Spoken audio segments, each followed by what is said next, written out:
The Arizona desert does not care about your pain. It stretches flat and silent in every direction, indifferent to grief, indifferent to time, indifferent to the small human rituals people perform to convince themselves that loss can be managed.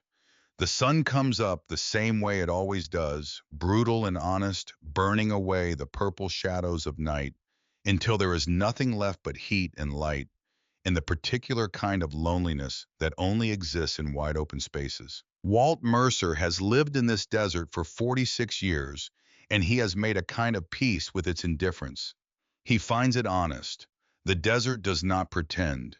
It does not tell you that things will get easier, or that time heals all wounds, or any of the other soft lies that well-meaning people offer when they do not know what else to say. The desert just is. And some mornings after Ruth, after everything that is enough. He drives to the cemetery before the sun gets high. The roads are empty this early, the town of Flagstaff still half asleep, and he takes the long route without thinking about it. The route that passes the high school where Ruth taught English for 22 years. The route that passes the old hardware store where he used to take Rigby on Saturday mornings to buy parts for projects they rarely finished, but always started with great ambition. He does not do this deliberately. His hands simply know the way. The cemetery sits on the east side of town, where the land begins its long, slow rise toward the San Francisco peaks. It is a quiet place, well kept the grass and probably green for this climate, because someone cares enough to water it properly. Walt has been coming here 3 times a week for 3 years, and in that time he has learned the landscape the way you learn a room you sleep in every night. He knows which headstones catch the morning light. He knows where the old cottonwood drops its leaves in autumn. He knows that Section C is cooler than the rest because of how the hill throws shade in the early hours. He parks the truck and sits for a moment with the engine off. In the quiet, he can hear his own breathing. He can hear the ticking of the cooling engine, the distant sound of a mockingbird working through its repertoire in the cottonwood. He reaches into the space behind the driver's seat and retrieves a small bundle wrapped in newspaper. Wildflowers he cut from the patch behind his garage that Ruth planted the year they moved in. She called them her ambassadors. She said they were Arizona's way of apologizing for the heat. He walks to Section C, Row 14, Plot 23 without consulting the map he no longer needs. Ruth Eleanor Mercer, born March 12, 1958. Died November 7, 2022. Beloved wife, mother, and teacher. She carried grace like it was the easiest thing in the world. Walt stands in front of the headstone and does not say anything for a long time. This is part of the ritual, too. He does not rush it. He has learned that the urge to fill silence with words is mostly a nervous habit, and Ruth never had any patience for nervous habits. She used to sit across from him at the kitchen table on winter evenings and read her students' papers in total silence, for 2 hours at a stretch, completely at ease, while Walt fidgeted and fussed and eventually got up to find something to do with his hands. She would look up occasionally and smile at him like his restlessness was one of his most endearing qualities, rather than something that made him difficult to live with. He sets the wildflowers against the base of the stone. He looks at his left hand, 2 rings, both gold worn smooth from decades of wear. His wedding band on the fourth finger where it has lived since April 19, 1986, the day they stood in a courthouse in Phoenix with 12 Hells Angels and Ruth's skeptical mother and made promises. Walt has never once considered breaking.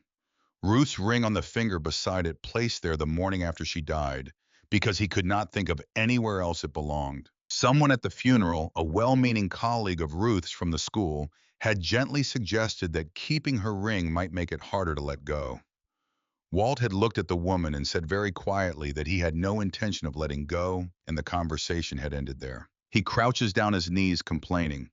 In that way they have complained every morning for the past decade, and he touches the grass in front of the headstone. It is cool and slightly damp from the overnight temperature drop. Good grass. Someone is taking care of this place. He says softly, just for her, good morning, sweetheart. The desert wind moves through the cottonwood. The mockingbird pauses. He tells her about the truck needing new brake pads. He tells her about the '69 shovelhead restoration he has been working on for a customer in Tucson. the one with the cracked primary case that took him 4 days to source a proper replacement for. He tells her that May's Diner changed the coffee supplier again, and it is not as good as it used to be. He tells her that he dreamed about her on Tuesday night, a good dream this time, the two of them riding two up on the old Heritage Softail through the Verde Valley in autumn, with the cottonwoods turned gold. And in the dream, Ruth was laughing the way she laughed when she was genuinely happy, full and unguarded, the laugh that Walt spent 36 years considering the best sound in the world. He does not tell her about the garage finances. He does not want to worry her. After 20 minutes, he stands, straightens his back slowly, and rests his palm flat against the face of the headstone for a moment. The granite is already warming in the early sun. He says goodbye the way he always does, with a single quiet word that is entirely his own, and then he walks back to the truck. He drives to the garage. Wraith's Custom sits on the northeastern edge of Flagstaff, where the commercial strips give way to something more honest. A stretch of road with a propane supplier on one side and an auto salvage yard on the other, and enough space between the buildings to let the sky back in. It is not a fancy establishment. It has never tried to be. Two service bays, a small office, a parts room in the back that Ruth once described as a museum of optimistic intentions, and out front, a hand-painted sign that Walt has repainted exactly twice in 26 years, the same design each time, because it was right the first time, and there is no point in fixing what works. Unlocks the bay doors and rolls them up and stands in the entrance for a moment, letting the morning air move through the space. The garage smells like motor oil and metal and the faint ghost of the orange-scented hand cleaner he has used for 30 years. It smells like work, like purpose. On days when everything else feels uncertain, this smell has a steadying effect that Walt could not fully explain to someone who has not spent a life building things with their hands. The 69 shovelhead sits in the first bay on the hydraulic lift, partially disassembled, its chrome catching the morning light in fragments. It is a beautiful machine, even in pieces, especially in pieces, because that is when you can see how it was put together. The logic of it. The decades-old decisions made by engineers and craftsmen who understood that a motorcycle was not just transportation, but a philosophy made metal. Walt runs his hand along the tank as he passes. Good bones, he tells it. We will get you right. In the office, he makes coffee with the machine that is older than most of his tools and has survived 3 floods, 1 small fire, and Ruth's annual suggestion that they replace it with something modern. The office walls hold photographs, Walt and Ruth on their wedding day, both of them young in a way that seems impossible from this distance. Ruth in the simple white dress her mother had spent 4 months altering Walt in his vest over a button-down shirt, because some compromises you make and some you do not.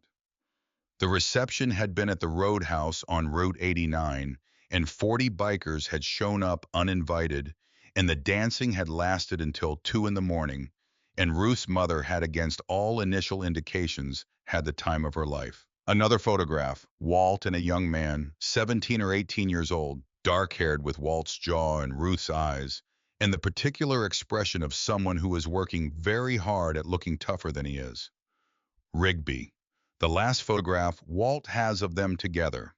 A Sunday afternoon in 2009, the summer before everything went wrong, the two of them standing in front of the Heritage Softail that Rigby had just helped Walt rebuild over 6 months of weekend afternoons. Walt pours coffee and does not look at that photograph for too long. He sits at the desk and opens the invoice file and looks at the numbers, the same way he has been looking at them for the past 4 months, with the expression of a man who already knows what the numbers say, but keeps checking to see if they have changed.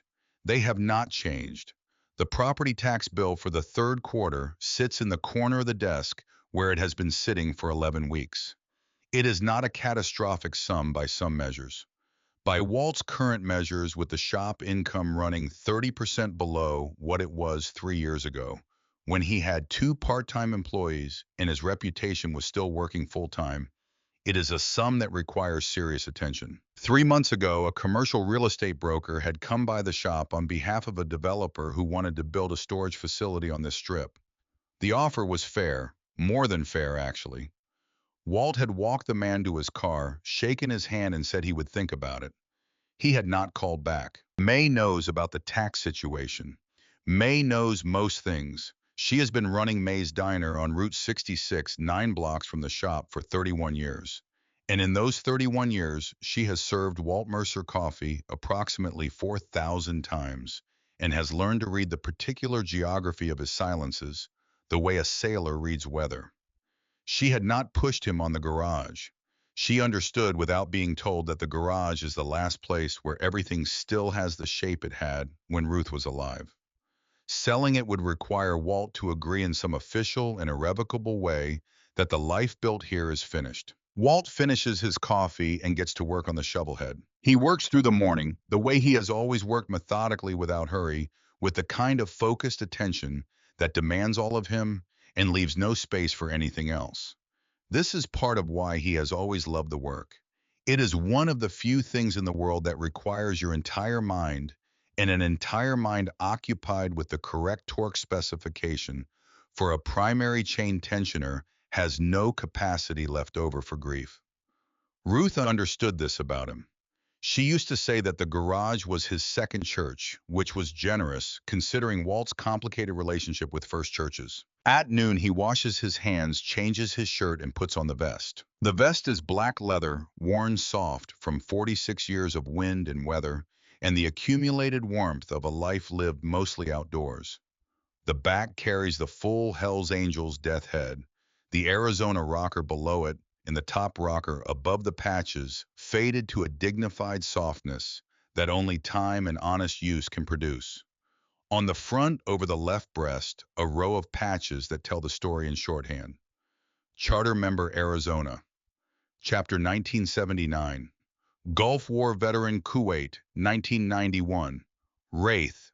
His road name, the one he was given in his first year with the club by men who are almost all gone now, given because of the way he moved through a room quiet and present, and noticed only when he chose to be. And the Kuwait patch. It is older than the others. The leather, darker, the stitching done by hand, in a style that no machine can replicate. Grizz made it. Gerald Griswold, who wrote a panhead with a cracked exhaust that he refused to fix because he said the sound kept him honest, who told terrible jokes at volume and cried quietly at funerals, who was the first person to meet Walt at the airport when he came back from the Gulf in the spring of 1991 with the Purple Heart and the shrapnel scar on his left forearm, in the particular 1,000-yard expression that men bring home from wars and spend years learning to put down. Grizz had the patch in his vest pocket wrapped in a bandana. He pressed it into Walt's hand at the airport and said without ceremony, "You earned this, ghost.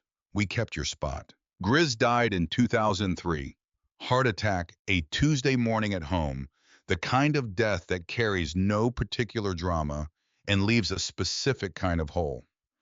Walt had moved the patch to the most prominent position on the vest after the funeral, a decision he has never questioned. Below the Kuwait patch, added in the winter of 2022, the newest and the one that cost the most to make, not in money, but in the sittings still required to do fine leather work with hands that are better suited to mechanical problems than needlework.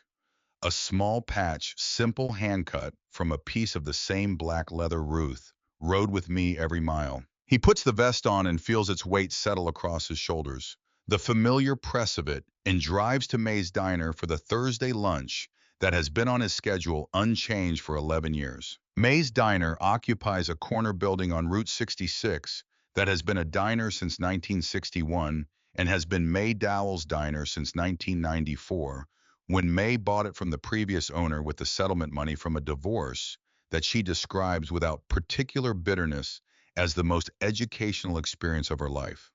She is 62 years old, gray-haired, with the economical movements of someone who has been on her feet in a kitchen for 3 decades and has learned not to waste energy. She lost her husband, Gerald, to cancer 7 years ago. A different Gerald from Grizz, and she and Walt have arrived at a friendship built on shared loss and long familiarity and the understanding that some people simply know each other well enough to sit in silence without it being uncomfortable. Walt comes in at 12:15. The lunch rush is winding down.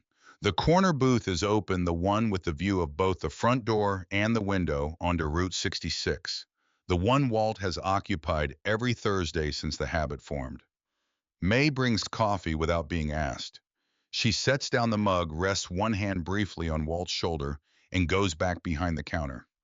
No words needed. This is its own language. Walt opens the paperback he brought Louis L'Amour, worn at the spine, from multiple readings, and drinks his coffee and reads, while May brings his order. The burger he has ordered every Thursday for 11 years. Medium, well, no onions, the coleslaw on the side, rather than in the way of everything else. The diner is quiet, the jukebox in the corner playing something old and country, the smell of coffee and bacon, grease the same as it has always been. The checkered floor and the red vinyl booths unchanged from when Walt first walked in here in the early 90s when May still had dark hair and the divorce was still fresh, and she was running the place on pure stubbornness and spite, which in Walt's observation is one of the more reliable fuels available to human beings. I is halfway through the burger when the door opens. I does not look up. He hears it, the bell above the door, the change in air pressure, the sound of multiple footsteps coming in louder than the space requires. He has a particular sensitivity to the quality of an entrance, developed over decades of being in rooms where entrances sometimes mattered. And this one has a quality he recognizes without being able to name it precisely. Something performative, something that is looking for an audience. He turns a page. The group is 5 young men, mid to late 20s, loud in the way that people are loud when they are drunk before noon, and also accustomed to being the loudest people in any room without anyone having the standing to object. Walt clocks them in his peripheral vision. The leader is the obvious one, tall, athletic in the manner that money-sponsored gym attendants produces, wearing the kind of casual clothing that costs more than it suggests. He has the walk of someone who has never been told no by anyone, whose opinion he was required to respect, the walk that comes from growing up in a house where consequences were always negotiable. Walt has seen this walk before. He knows exactly where it leads. They take a booth across the diner, loud chairs scraping. One of them slaps the table to get May's attention. May takes a breath that Walt can see from across the room, the specific breath of a woman who has dealt with this particular variety of human being many times before and has arrived at a strategy of minimum engagement and maximum efficiency. She takes their order, brings their drinks, exchanges words with their leader that Walt cannot hear but can read in the set of May's jaw, in the particular angle of her shoulders. She returns to the counter. The young man at the booth watches her go with the expression of someone who has just confirmed a theory about himself. Walt turns another page. I is aware of when the attention in the room shifts toward him. It is a physical sensation, the kind of thing you develop a sensitivity to over a lifetime of being in situations where the direction of other people's attention has practical consequences. He hears his name before it is spoken in the change in the quality of the conversation at the other booth, the lowered register that is not quite a whisper, the suppressed laughter. He keeps reading. The footsteps approach from across the diner. Boot heels on the checkered floor, the rhythm of someone performing casualness for an audience. They stop at his booth. Walt does not look up. He finishes the sentence he is reading. He turns the page. Then in his own time he raises his eyes, not his head, just his eyes, and looks at the young man standing across the table from him. The young man is perhaps 27 years old. He has the look of someone who has decided that the best defense against the awareness that he is out of his depth is the forward momentum of aggression. His eyes are slightly unfocused in the way that alcohol does to eyes, and he is gripping the edge of the booth with one hand in a way he probably does not realize, a small tell. Walt looks at him and says nothing. The silence has a weight to it that the young man was not expecting. Walt can see him recalibrate slightly, the small adjustment of someone who prepared for a specific response and is now in territory without a map. The young man says, "Nice jacket, old man. That real or just for show?" Walt sets his book face down on the table. He picks up his coffee mug and takes a sip. He sets it back down with the particular unhurried deliberateness of someone who is in no way concerned about the time available to him. He says quietly, "Go back to your table." The young man laughs. It is the laugh of someone performing confidence for the friends watching from across the room. He leans against the booth. Pi says, "I'm serious. You actually ride? Or did you pick that up at a vintage store somewhere, trying to look tough?" The diner has gone quiet. May is at the counter. She is not moving. Walt looks at the young man with the gray eyes that have seen things. This young man will, with any luck, never have to see the eyes of a man who was in Kuwait when he was 34 years old and who has buried more friends than this young man has probably known. He looks at him the way you look at something when you are deciding whether it is worth your energy. He says, "Last chance. Walk away." The young man straightens up. He looks back at his friends who are watching, waiting. He turns back and his hand moves to his shirt pocket. He takes out a cigarette.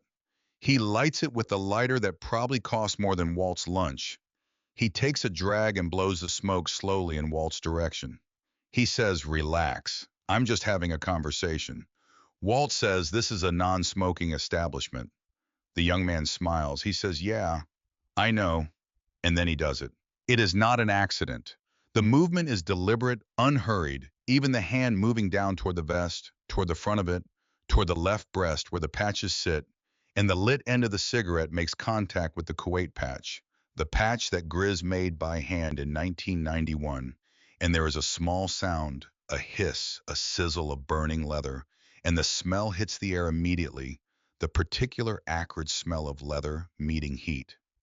The diner does not breathe. The young man pulls the cigarette away. There is a burn mark, black and ugly, directly on the Kuwait patch. He looks at it and makes a sound that is trying to be a laugh, but does not quite achieve it. He says, "Oops." Walt looks down at the vest. He looks at the burn mark for a long time, long enough for the silence in the diner to become something physical, something with mass and weight. The young man is still standing there, and Walt can see in his peripheral vision that some of the performance has drained out of him in the past 15 seconds. There is something in Walt's stillness that is communicating itself despite all efforts to read the situation as manageable. Walt's hands are flat on the table. They are not shaking. This is deliberate and it costs him something. He raises his eyes. His voice is very quiet. It is the voice of someone who has reduced himself to the essential, stripped away everything that is not load-bearing. He says, "Grizz made that patch in 1991. He sewed it by hand the day I came home from Kuwait. He died in 2003. That patch is older than your certainty that none of this matters, and you just burned it." The young man's jaw tightens. He says, "Look, it was just a." Walt says, "You should understand something. I am not going to do anything to you. I do not need to. There are people I can call who will come from 5 states away because of what you just did. Not to hurt you, just to make sure you understand the size of the mistake you made." The young man says, "What people? What are you talking about?" Walt stands. High is taller than the young man was expecting. Broader. The vest settles on his shoulders the way it has settled every day for decades, with the authority of a life worn honestly. He picks up his book. He puts 2 folded 20s on the table without counting them. More than enough, always more than enough when May is involved. He says, "Go home, call your father, tell him what you did, tell him the name Walt Mercer." He says it without drama, without threat, the way you state a fact. He walks to May, who is at the counter, and he says quietly, "I'm sorry for the trouble." May looks at him with an expression that is mostly grief and a small amount of something else, something that looks like premonition. He walks to the door. The bell jingles. He stops, turns back, looks directly at the young man who has not moved. He says, "That patch has Grizz in it. That is not leather you burned. That is a man." And then he is through the door and gone. Outside, the September air is warm and dry, the kind of Flagstaff afternoon that Ruth used to say was the desert's best argument for itself. He stands beside the heritage softail that he has owned and maintained for 40 years, and he looks at the burn on the vest. The patch is damaged, not destroyed, not entirely, but the burn is real, and it sits in the center of the Kuwait 1991 text, in a way that is not repairable without covering it, and covering it would be its own kind of damage. Grizz's stitching around the edges of the burn is still intact, but what it enclosed is gone.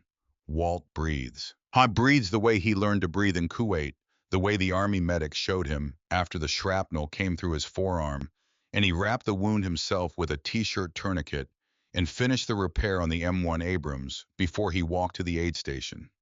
Slowly, from the bottom of the lungs, letting the body's own steadiness come up to meet the moment. He reaches into his jacket pocket and takes out the flip phone, the one that makes people in his chapter gently mock him every time they see it, the one he keeps because it makes calls and receives calls and does not require him to understand the internet. He dials a number he has had memorized for 31 years. It rings 3 times. A voice deep abraded by decades and weather ghost. Walt says Duke. A pause. Something in the single word communication between men who have known each other long enough to read the frequency, not just the signal. Duke says, talk to me. Walt says, Kuwait patch. Grizz's work. Some drunk kid at May's place on 66. He pressed a lit cigarette into it. The silence on the other end of the line is long. Duke Raines, 67 years old, national president of the Hells Angels, a man Walt rode with for the first time in 1979 when they were both young and unreasonably confident, and the road ahead of them seemed to extend without limit. Breathes once slowly on the other end of the line. He says name. Walt says Tanner Ashford, mid-20s. His father is Decker Ashford, runs the big Chevy dealership in Flagstaff. Another pause. Longer this time. Duke says Decker Ashford.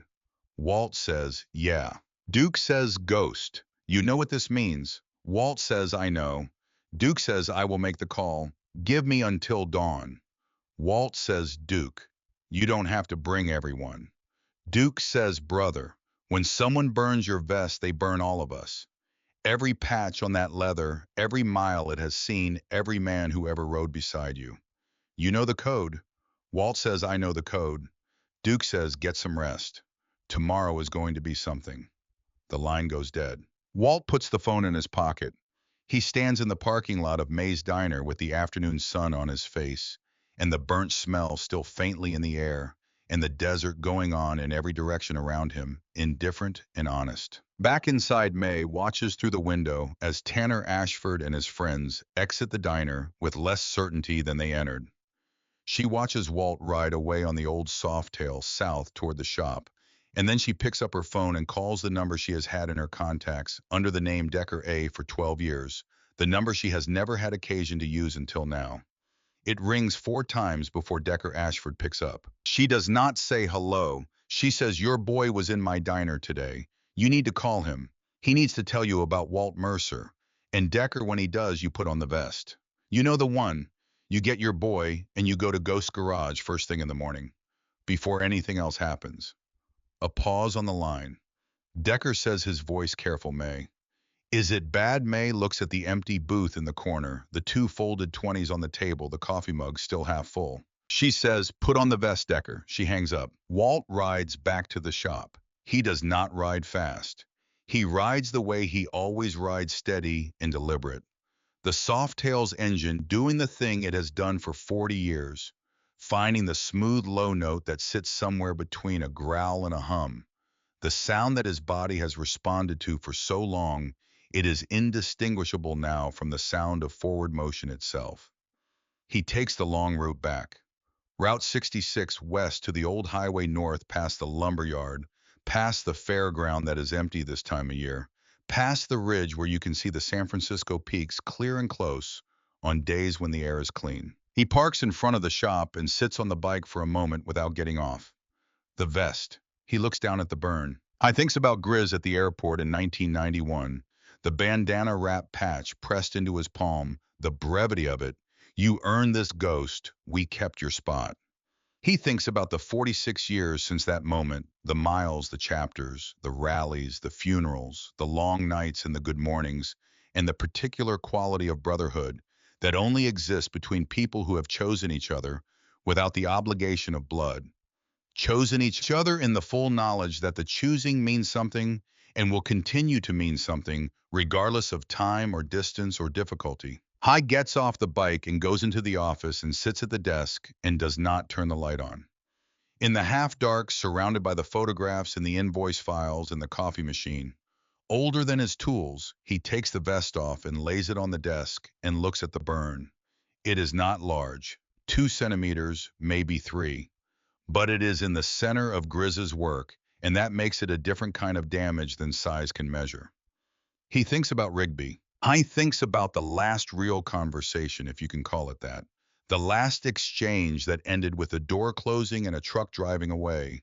In 15 years of silence that has cost them both something he cannot yet fully calculate. Because the calculation requires knowing what those 15 years contained, and he does not know because Rigby did not call. Walt did not call either. Pride, as Ruth used to say, is the most expensive thing most people own, and most of them do not even know they are paying for it until the bill comes due. The bill comes due. He sits in the dark office of the garage that he has refused to sell, surrounded by the accumulated evidence of a life that was built for two and has been running on one for 3 years, and he does not turn the light on.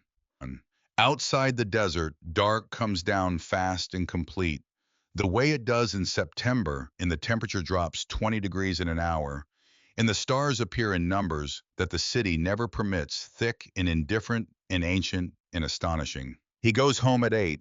He sits on the porch with coffee decaf, now his concession to the decade, and looks at the stars and thinks about Duke making calls, and about the way 1,000 engines sound when they work together, and about Grizz at the airport in 1991, and about Ruth beside him on the same porch on 100 different September nights, telling him to stop fidgeting and look at the stars, because life is too short to miss the beautiful things.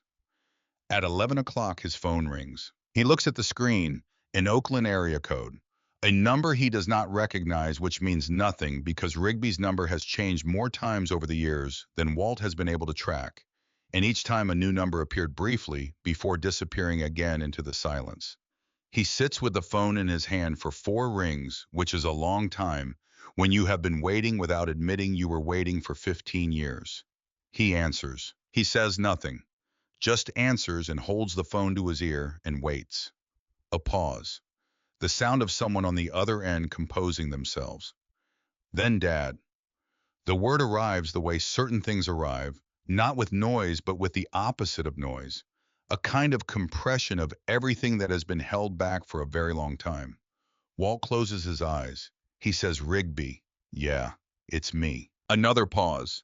The distance of 15 years, the distance between Flagstaff and Oakland, the distance between what they said to each other in 2010 and what is possible now, all of it, sitting in the brief silence between two people who share a bloodline and a fundamental stubbornness, and are learning slowly that stubbornness is not the same thing as strength.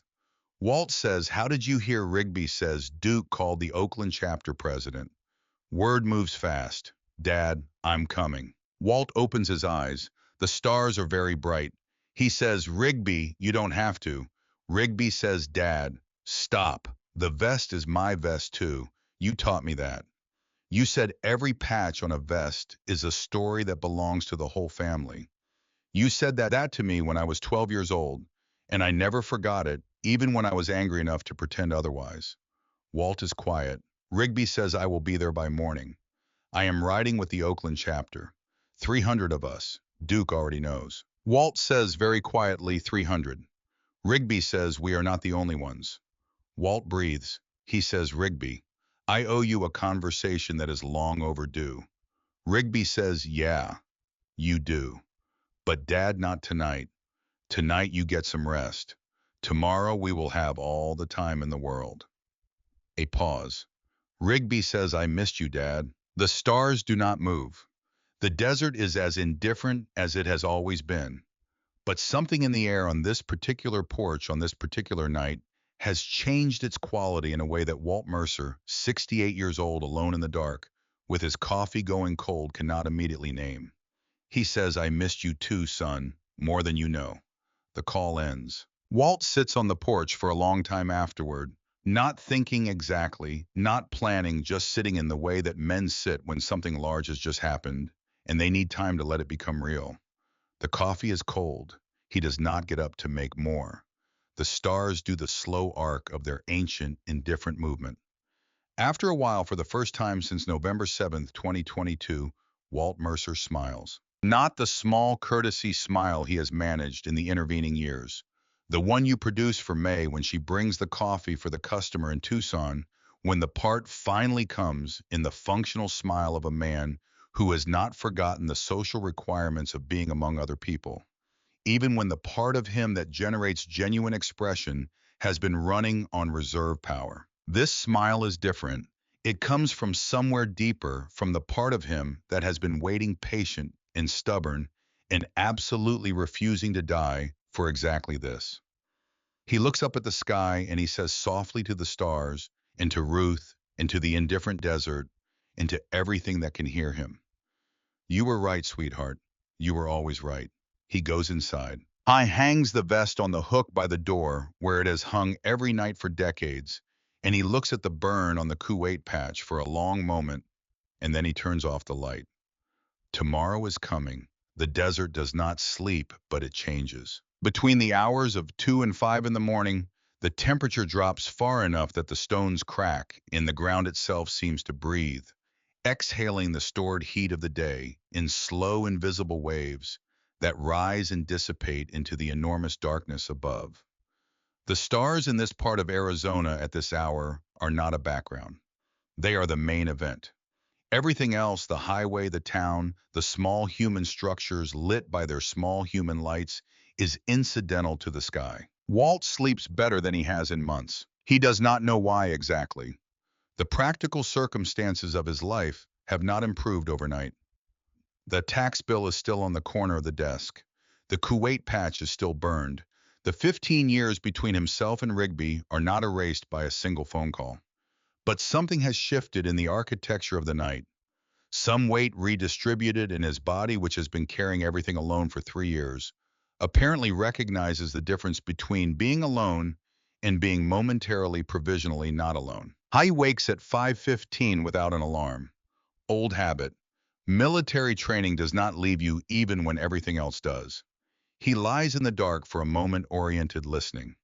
The house is quiet in the particular way it has been quiet since Ruth, a quietness that has texture and weight, and is categorically different from the quietness of a house that simply happens to be still. But this morning, underneath the quiet, there is something else, something he has to work to identify. Anticipation. He gets up, makes coffee, strong black the way he has made it since 1979.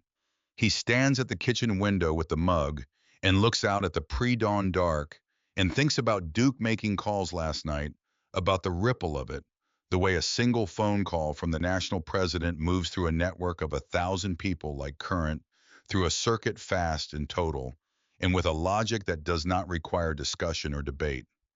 When one of us gets hit, we all feel it. This is not a rule that was written down anywhere. It does not need to be. High dresses, work jeans, black boots that he polishes every Sunday, the way his father polished shoes, an old thermal shirt against the morning chill. He reaches for the vest. He holds it for a moment before putting it on. The burn catches the kitchen light. He looks at it the way he has been looking at it since yesterday afternoon, not trying to assess the damage anymore. That accounting is complete, but looking at it the way you look at a scar, with the understanding that what it records is permanent, and that permanence is not the same thing as defeat. Grizz made this. Grizz is still in the stitching around the edges, in the tension of the thread, in the particular way the corners of the patch are anchored. A burn in the center does not undo what surrounds it. He puts the vest on. He drives to the cemetery first. This is not Thursday. This is Friday morning, not his scheduled day, but some visits are not about schedules. He parks and walks to Section C, Row 14 in the early dark, the path, so known to him that the absence of light makes no difference. And he stands before Ruth's stone and rests his palm flat against the granite. He says, "They are coming today, sweetheart. All of them." He says, "Rigby, too." He stands with his hand on the stone until the first gray light begins at the eastern horizon, the slow categorical brightening that the desert does with such authority as if the sun is not rising, but the darkness is simply deciding to leave. High says, I know what you would say. You would say the vest is just leather. You would say what matters is what it means to me, not what it looks like. And then you would say something about Rigby that would be exactly right and would make me feel like an idiot for having wasted 15 years. And you would say it kindly, which would somehow make it worse. You were very good at that. The light comes up by degrees. He says, I am listening now. I should have been listening sooner. He drives to the garage, 40 miles west of Flagstaff, a rest stop on Interstate 40 that most travelers pass without noticing. The parking lot fills before sunrise, with a sound that is felt before it is heard, a low-frequency vibration that the body registers in the sternum and the soles of the feet before the ears make sense of it. Engines, not cars, not trucks. Harleys, dozens of them, then more pulling into the lot in groups parking in the instinctive formation that experienced riders fall into without instruction. Nose out angled, each bike a degree of separation from the next that allows for departure in any direction. The Phoenix chapter arrives first, led by Rex Navarro, 63 years old, Arizona chapter vice president, shaved head, full gray beard, forearms, sleeved in 40 years of ink. He parks his Road King and climbs off and stretches his back in the particular way of a man who will never stop riding, regardless of what it costs his spine. Other riders pull in around him, the familiar faces of a community that has been maintained through decades of showing up, the men and women who constitute the load-bearing structure of the Arizona Brotherhood. Vegas arrives next. Nora Callum rides at the front, 59 years old, hard-eyed and lean with the economy of movement of someone who has been making difficult decisions for a long time and has learned to make them without visible deliberation. She parks beside Rex and they exchange the nod of people who have ridden together for 20 years and require no social preamble. Colorado, New Mexico, Texas. Each group arriving in the pre-dawn light, the parking lot filling with machines and with the men and women who ride them.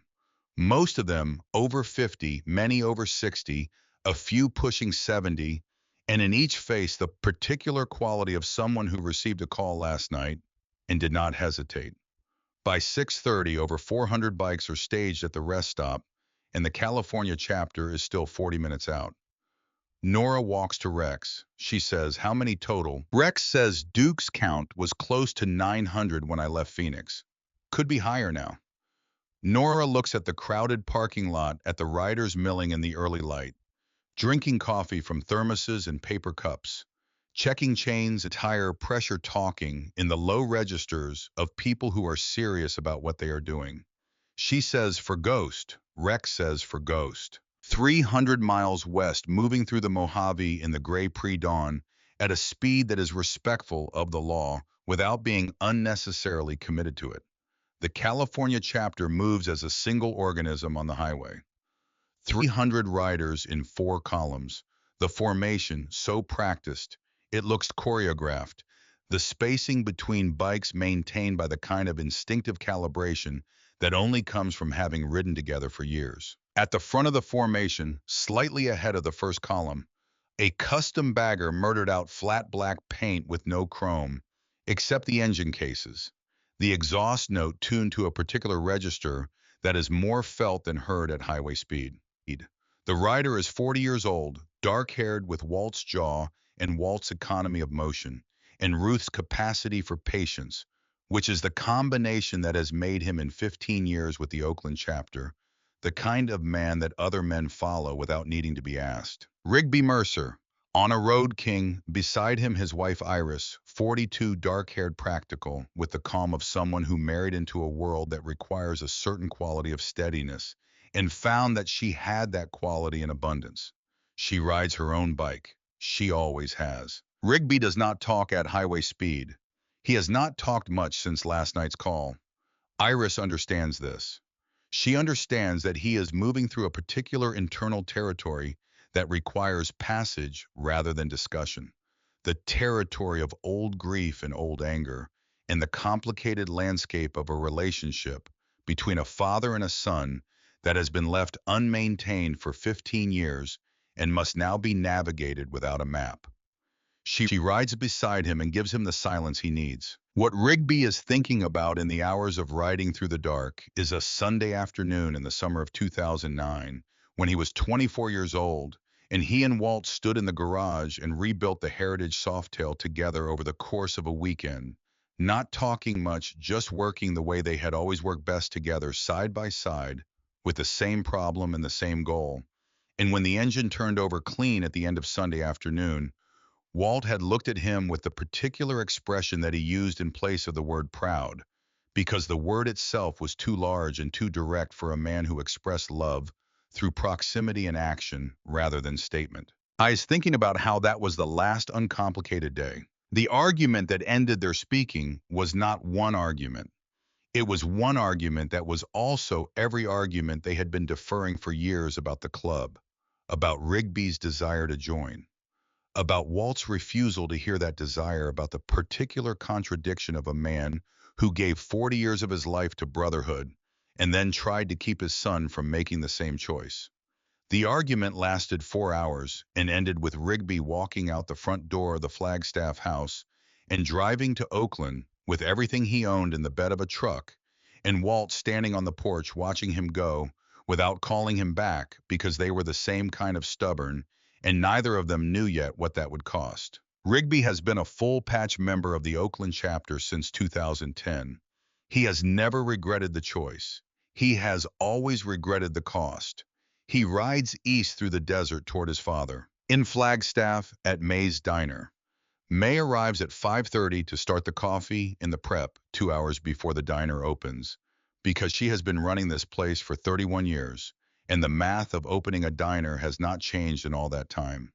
Everything in its place, everything ready before it is needed. She moves through this prep with the efficiency of someone who does not waste motion, and she thinks about Walt, and she thinks about the call she made to Decker Ashford last night, and she thinks about the 900 or more bikers converging on Flagstaff from half a dozen directions, and she starts making coffee.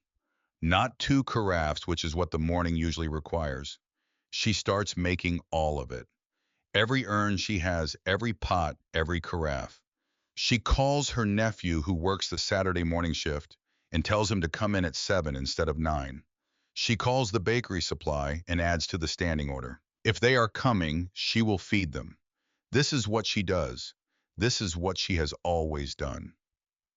Outside Route 66 is quiet in the early morning light, the same as it has been quiet on 1,000 Friday mornings, the road that Walt has driven on the way to work for 26 years, the road that has seen everything this part of the country has ever done, freighters and tourists and motorcycles, and the particular American restlessness that has always expressed itself best in forward motion. By 7 o'clock, the word is moving through Flagstaff, the way words move through small towns faster than any official channel, and with a rate of accuracy that is inversely proportional to the speed of transmission.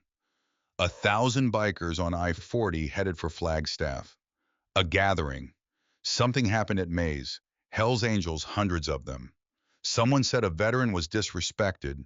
Someone said they're coming for Route 66. The town does not panic. Flagstaff is not that kind of town. It is a place with a high proportion of veterans, of outdoor people, of people who chose to live at 7,000 feet in the desert because they have a constitutional preference for the unmediated and the real.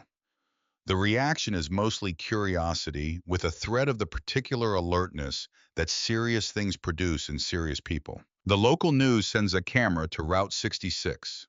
Sheriff Jack Tanner, 61 years old, Vietnam veteran, former Marine, in his fourth term as county sheriff, on the basis of a reputation for the kind of common sense that makes people feel that complicated situations will be handled without making them more complicated, arrives at his office at 6:30 instead of 8 and calls his deputies. High says 900 bikers coming in this morning. Hell's Angels mostly. Peaceful assembly far as I can tell. Something happened at Mays yesterday with one of our veterans, Walt Mercer. You all know Walt. Heads nod. Every one of them knows Walt. He says our job is traffic and safety. That is the complete list. We do not engage, we do not antagonize, we do not treat this like a threat unless someone gives us a specific and immediate reason. These are mostly veterans and retirees writing to support a brother who got disrespected. Unless something changes, that is a story about honor, not about law enforcement. Clear unanimous clarity. In the garage, Walt has been working since 6:30. The shovelhead sits on the lift, and he works the way he always works methodically.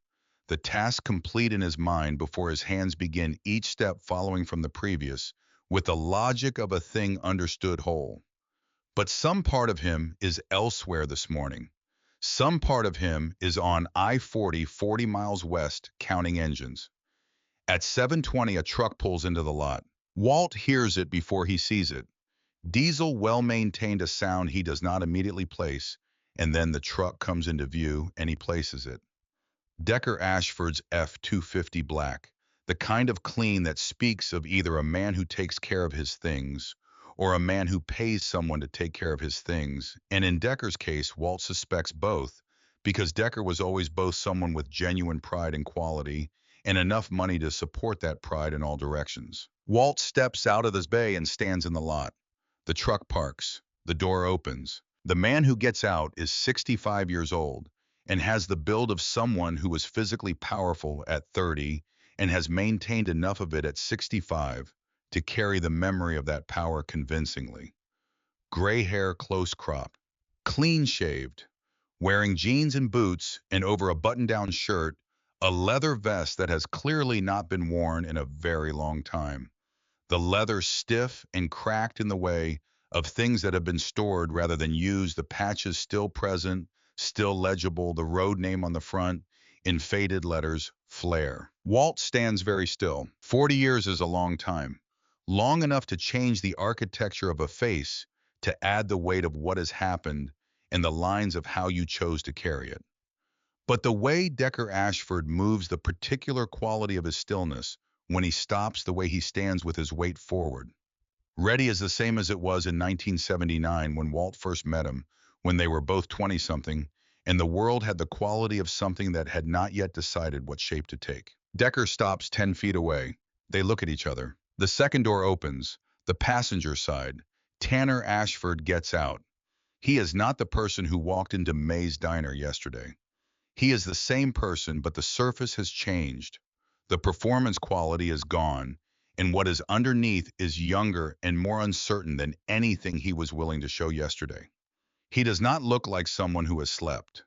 He looks like someone who spent the night confronting the specific species of shame that arrives when you discover that your carelessness has cost someone else something irreplaceable. Decker says, his voice careful ghost.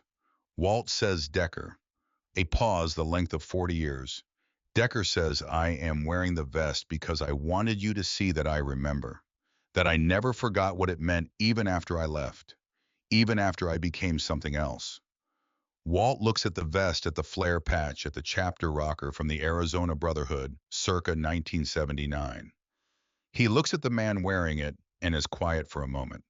He says it still fits. Decker says barely. Something that is almost a smile moves across Walt's face and then is gone. Tanner steps forward. He stops 3 feet from Walt, the distance of someone who has thought carefully about the appropriate space for this moment.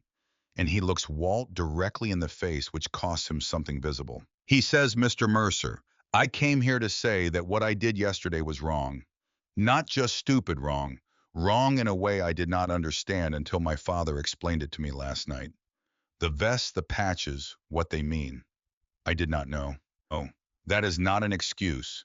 Not knowing does not make it smaller. But I want you to know that I understand now what I burned. And I am sorry. I am genuinely sorry. He pauses. He says, I know sorry does not fix a patch that someone made by hand in 1991, and that has been part of your life for 30 years. I know there is nothing I can say that makes that right, but I wanted to say it to your face. Not through my dad, not through a lawyer. To your face. Walt looks at him for a long time. He looks at Tanner the way he has looked at broken machines, not with judgment, but with assessment, trying to read the structural integrity underneath the surface.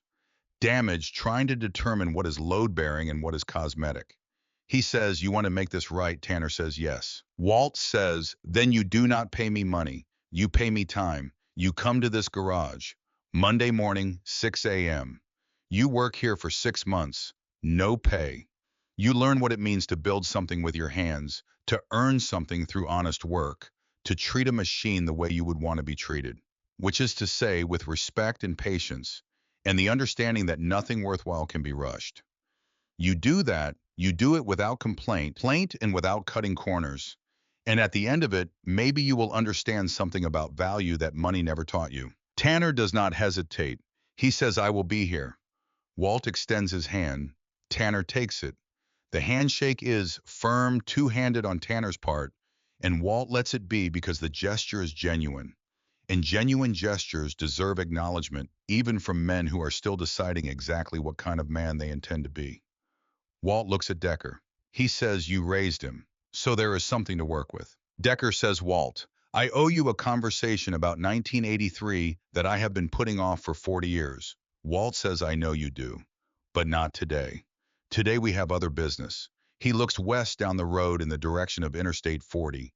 He says, "You should stay, if you want to." Decker looks at his son, then back at Walt. He says, "We will stay." By 9 o'clock, the sound has started. Not loud yet, not at this distance, but present. A low register that is more vibration than noise. The kind of thing that registers in the chest before the ears catch up. The cumulative engine note of hundreds of Harleys moving through the desert at highway speed 40 miles out and closing. In front of May's diner, people begin to gather on the sidewalk. Not panicked, not hostile, just present the way small towns have always gathered for significant arrivals. The instinct to witness things that matter, even when what is coming is not entirely understood.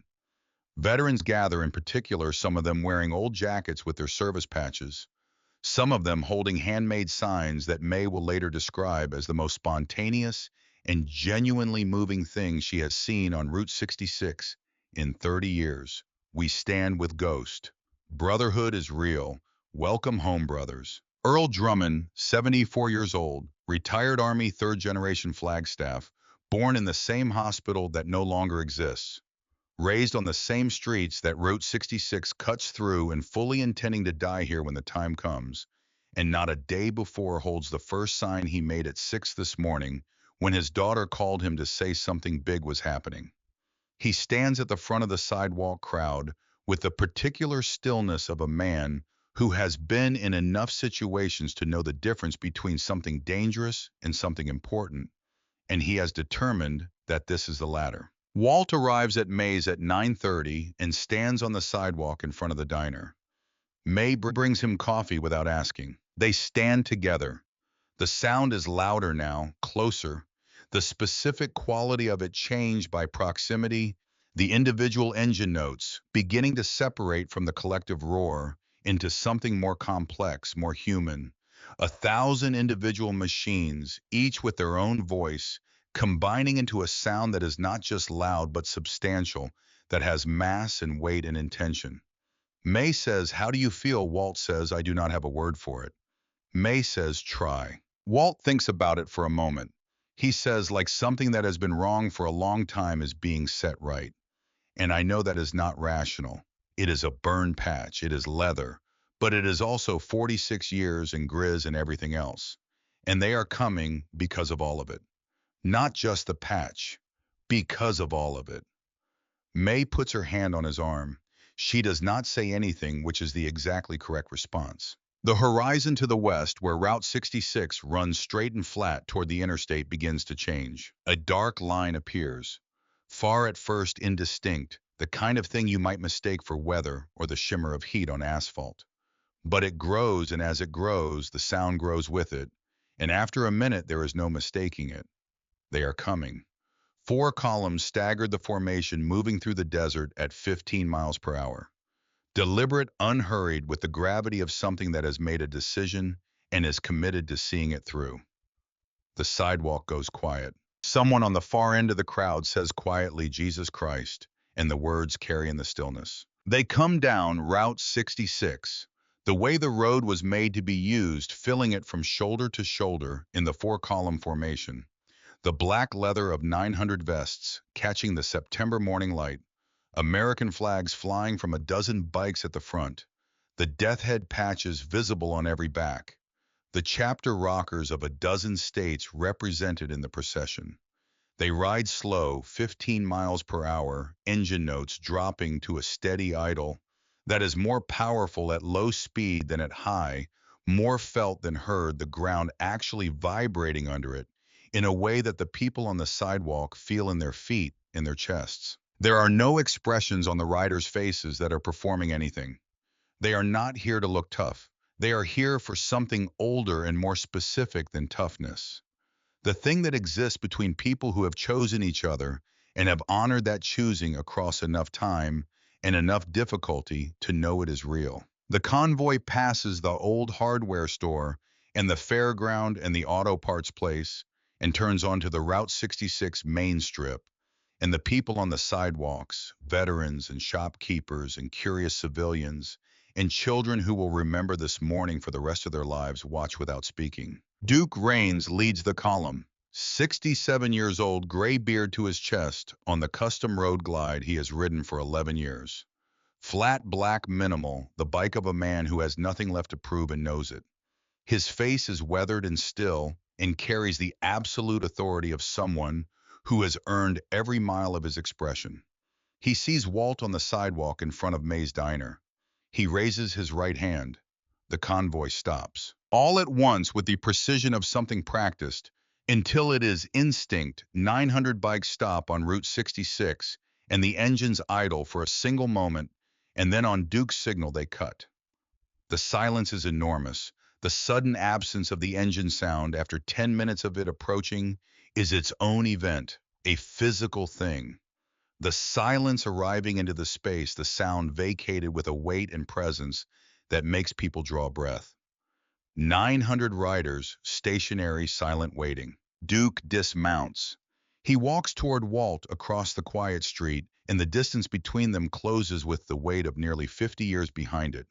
A reunion that is not a surprise and still arrives as more than expected.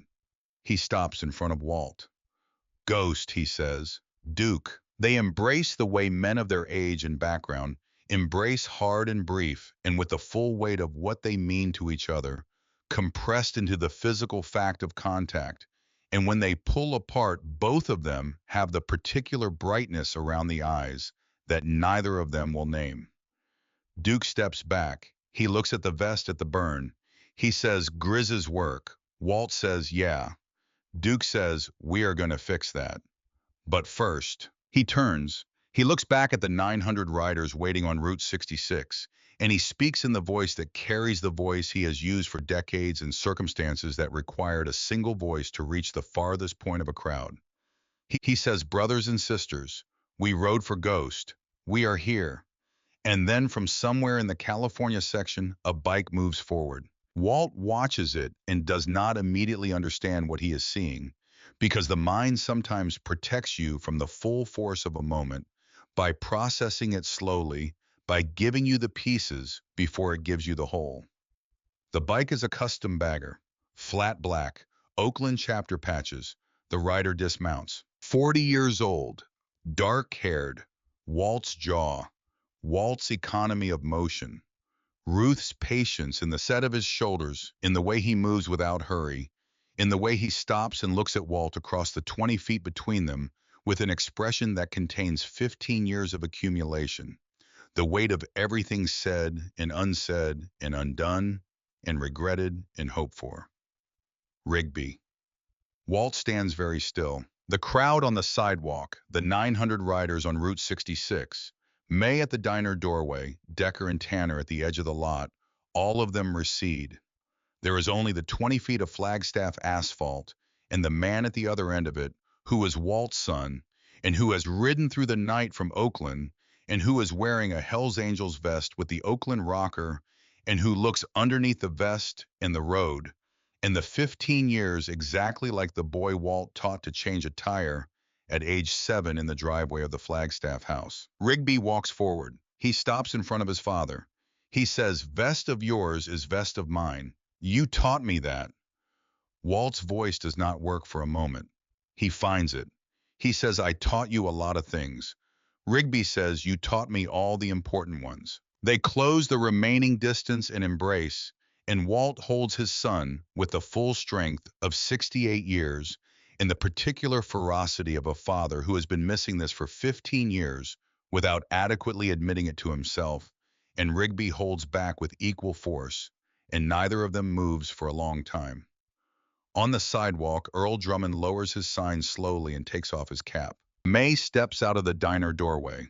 She looks at the street, at Walt and Rigby, at the 900 waiting riders, at the September morning in Flagstaff that has become something none of them will forget. And she goes back inside and pours coffee into every urn she has. Rigby pulls back. He turns and holds out his hand, and Iris comes forward, and Walt looks at his daughter-in-law for the first time in person. She is 42, practical and warm, with the particular quality of someone who loves the right people and is not confused about what love requires. She takes Walt's hand and then pulls him into a brief embrace that surprises him with its directness. She says, "He talked about you every day, even when he was angry, especially when he was angry." Walt looks at Rigby. Rigby shrugs, unrepentant. Duke steps forward. He says, "We have business." Walt wipes his eyes once quickly and nods. He straightens. He puts the vest back in place on his shoulders and turns to face the 900 riders waiting on Route 66 with the expression of a man who has been around long enough to know that the appropriate response to being given this kind of gift is to carry it with full weight and full attention. He raises his hand. The Brotherhood acknowledges it with the salute, hands over hearts, 900 people at once, the gesture traveling down the line like a wave. Duke addresses the crowd, then the townspeople. He explains without drama what the vest means and why they came, and what the Brotherhood requires of itself when one of its own is disrespected. He speaks of honor and of code, and of the specific gravity of a promise made between people who have decided to treat that promise as absolute. The townspeople listen. Earl Drummond raises his sign again. Several people on the sidewalk begin to applaud, not from performance, but from something more specific. The recognition of something that is true and that you do not see often enough in the world. The FBI arrives at 11:15. Four dark vehicles, government plates, parking at the edge of the gathering with the clinical efficiency of a bureaucratic response to a situation it has classified in advance. The lead agent, 50-ish, in the Navy windbreaker that is the uniform of federal visibility, approaches with the expression of someone who has a plan and is confident in it. He addresses Duke. He cites assembly statutes and public order provisions and the specific regulatory context of gatherings exceeding a certain size. Sheriff Jack Tanner steps forward before Duke has to respond. Tanner is 61 years old, and he has the bearing of a Marine who transferred his command presence into a career in public service without losing any of it. He is not large, but he is absolute. He looks at the federal agent the way a man looks at something that is technically within its rights, but has clearly misread the room. He says, "Agent, I am the elected sheriff of this county. What you are looking at is a lawful assembly of American citizens exercising their constitutional right to gather in support of a fellow citizen and veteran who was disrespected on these grounds yesterday. I have assessed the situation. There is no threat to public safety. There is no provocation. There are 900 people standing quietly on a public street. The agent says, Sheriff, the scale of this gathering constitutes, Tanner says the scale of this gathering constitutes a lot of veterans in one place. That is not a crime in my county. If you have a specific lawful basis for intervention, present it. If not, I would appreciate it if you and your vehicles would let these people honor their brother in peace." The agent looks at the crowd. At the veterans on the sidewalk, some of them still standing at attention, at the cameras from the local news recording everything, at Sheriff Tanner, who has clearly read the situation correctly and is not going to move. The agent says, "We will be monitoring." Tanner says, "You are welcome to observe a peaceful assembly. That is also a constitutional right." The federal vehicles do not leave, but they do not advance. They park and watch, which is the bureaucratic retreat that looks least like a retreat. Duke catches Walt's eye across the crowd, and something passes between them that 46 years of friendship has made entirely wordless. The afternoon is long and extraordinary. The bikers move through Flagstaff with the unhurried presence of people who are not demonstrating power but are simply being themselves in a way that happens to communicate it as a byproduct. They stop at the diner in groups 6 or 8 at a time because May has coffee and has made it clear that everyone is welcome and that the coffee is on her. They talk to the townspeople with the directness of people who are comfortable in their own skin, and the townspeople after the initial recalibration that serious occasions require talkback. Veterans find veterans. Stories are exchanged. The particular shorthand of people who have served in the same kind of circumstances creates conversation that has no need of formal introduction. Earl Drummond sits with a biker from the Texas chapter named Carson, who flew Hueys in Vietnam, and they talk for 2 hours about things that neither of them talks about with most people. Decker Ashford stands at the edge of the gathering and watches. Tanner stands beside him. After a while, Decker says quietly, "This is what I left. Not the lawlessness that people imagine. This, the showing up, the keeping your word. I left it because I thought I was moving towards something better, and I built a good life, and I do not regret it. But standing here, I understand what it cost." Tanner says, "Dad, why did you never tell me?" Decker says, "Because I thought leaving it meant leaving all of it. I did not know you could keep the part that matters and let the rest go." Tanner looks at the gathering at the 900 people who rode through the night because of a phone call, because of a code made between people who chose each other and meant it. He says, "I am going to learn though, starting Monday." Evening comes on with the desert's characteristic decisiveness. The light going from gold to red to purple in the space of 30 minutes. And the bikers make camp in the field outside town that a local rancher offered at noon when the situation became clear to him. And his response was to call the sheriff and say he had 40 acres that were not doing anything useful and that veterans were welcome on his land. Campfires are lit. Tents go up with the efficiency of people who have been camping beside their bikes for most of their adult lives. The smell of food comes across the field as May sends her nephew out with 2 trucks of supplies, because this is what she does, because feeding people is the concrete form that her particular love for the world takes. Walt sits beside the main fire with Duke on one side and Rigby on the other, and Iris a little way back, close enough to be present, but far enough to give them the space that this conversation requires. Duke says, "You good ghost." Walt says, "I am. I genuinely am."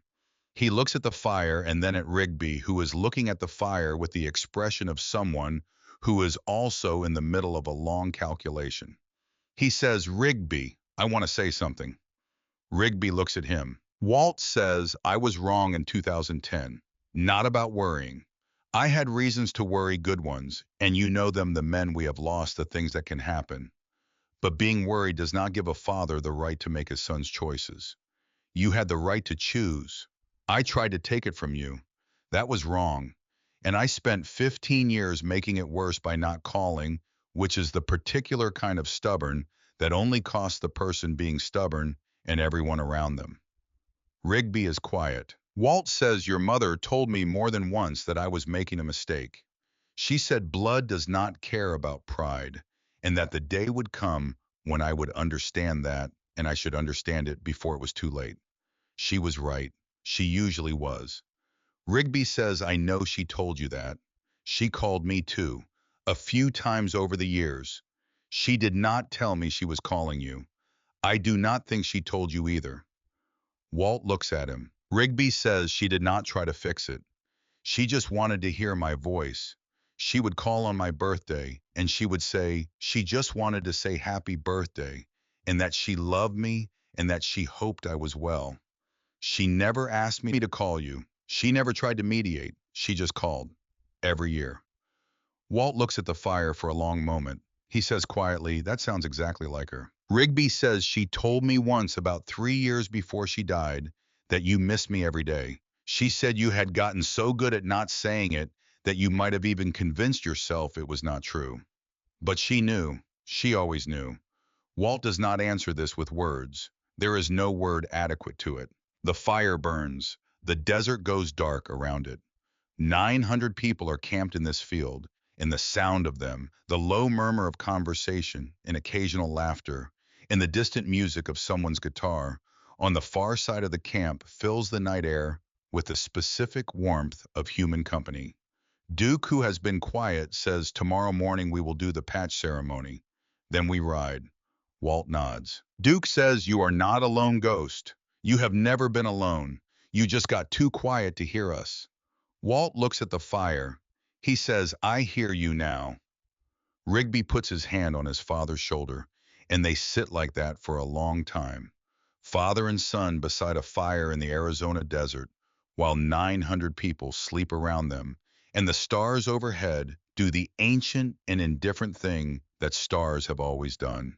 And the morning with everything it will bring is already on its way. The desert is coldest just before dawn, not cold in the way of northern winters, not the cold that closes in and stays, but a particular dry cold that arrives with precision in the hours before the sun, as if the darkness itself is making one final argument before it concedes the day. At the camp in the rancher's field outside Flagstaff, this cold moves through the sleeping camp like a quiet visitor, and one by one, in the way of people who have slept outdoors enough to read the temperature in their bones, the riders begin to stir. Walt is already awake. He has been awake since 4, sitting outside his tent, on the folding camp chair that Rex Navarro had the forethought to bring in his saddlebag, drinking the coffee that Rigby made on the small propane unit, without being asked, because Rigby knows his father wakes early and always has. This small knowledge, the coffee ready without discussion, lands in Walt with a weight disproportionate to its size, the way small evidences of being known always do when you have been unknown to someone for a long time. The camp around him is mostly still. Occasional movement in the dark, the orange point of a cigarette 40 yards away, the low murmur of two voices at the edge of the firelight. The fires have burned down to coals that glow red in the pre-dawn dark, and the smell of wood smoke mixes with the smell of the desert juniper and dry earth, and the cold clean nothing of high-altitude air. Walt holds his coffee with both hands and looks at the sky. The stars are doing the last of their night work. The constellations tracking west in their slow, unalterable arc. The same stars that were over Kuwait in February of 1991, when Walt lay on his back behind a burned-out personnel carrier waiting for the artillery to move, on the same stars that were over the porch in Flagstaff, on the night Ruth first told him she was pregnant. The same stars that were above Section C, Row 14, on 100 early mornings when Walt stood with wildflowers and the weight of missing her. He thinks about what Rigby told him last night. Ruth calling every year, every birthday, just to hear his voice, just to say she loved him without pressure or agenda or the request that anything be fixed.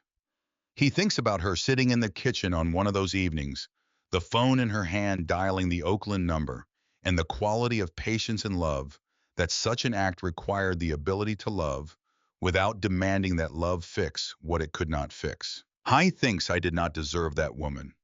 And then he thinks she would say that was exactly the wrong way to think about it. She would say love is not about deserving. She would say deserving is just pride wearing a different coat. He smiles at the coals. Rigby emerges from the tent at 5:30, moving quietly with the efficiency of someone who is practiced at early mornings and does not require a transition period between sleep and function. He refills Walt's coffee from the propane unit and sits beside him. They do not talk immediately.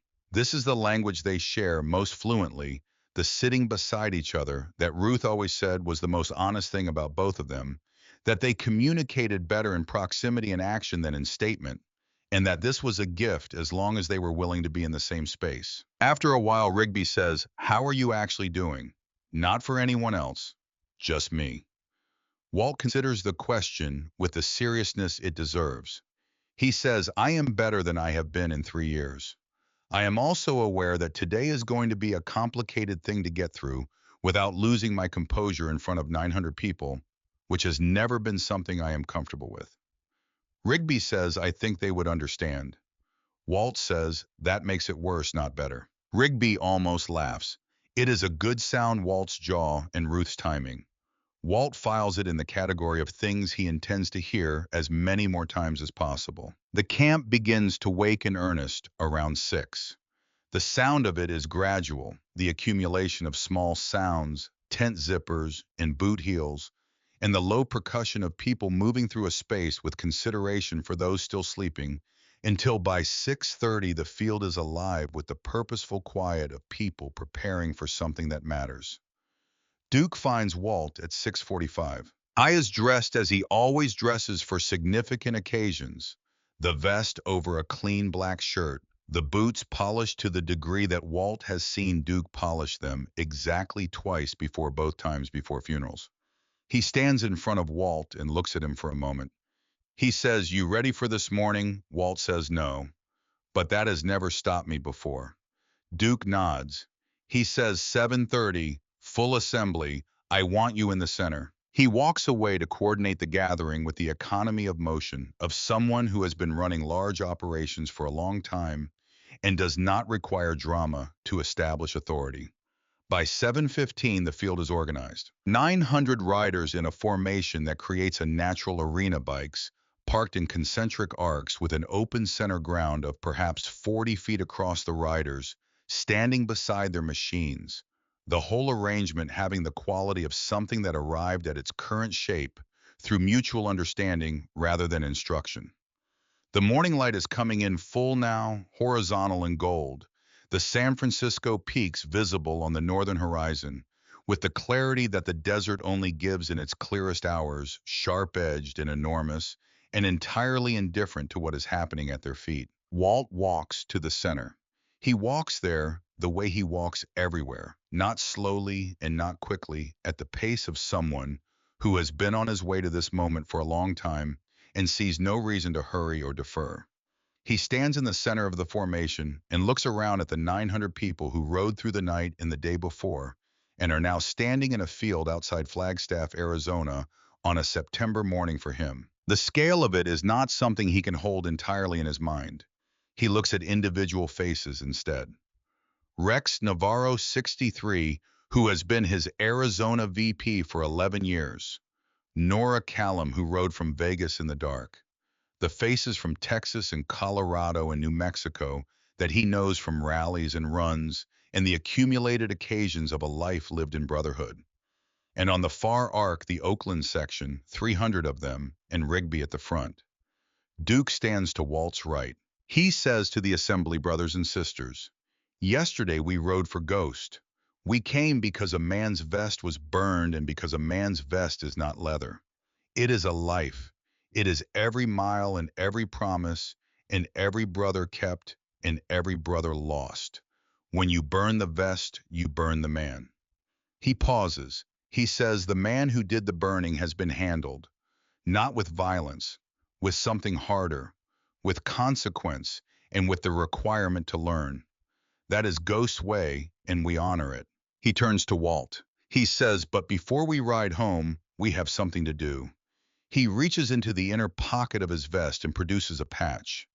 Walt can see from 2 feet away that it is custom work, hand-tooled, the kind of quality that only comes from a craftsman who understands the weight of what they are making. He holds it so the assembly can see. It reads Flagstaff, September 2025. 1,000 engines, Brotherhood stands. Around the text worked in the leather with the precision of a craftsman's art. A design Walt recognizes immediately, and that costs him a breath. A phoenix. Rising from a stylized flame wings, spread the detail in the feathers intricate enough to have taken hours. It is beautiful the way things are beautiful when someone has made them with full attention and genuine care. Duke says this patch is from the Arizona chapter. It tells the story of what happened here. You were burned, and you rose, surrounded by family. He hands it to Walt. Walt holds it. He turns it over in his hands.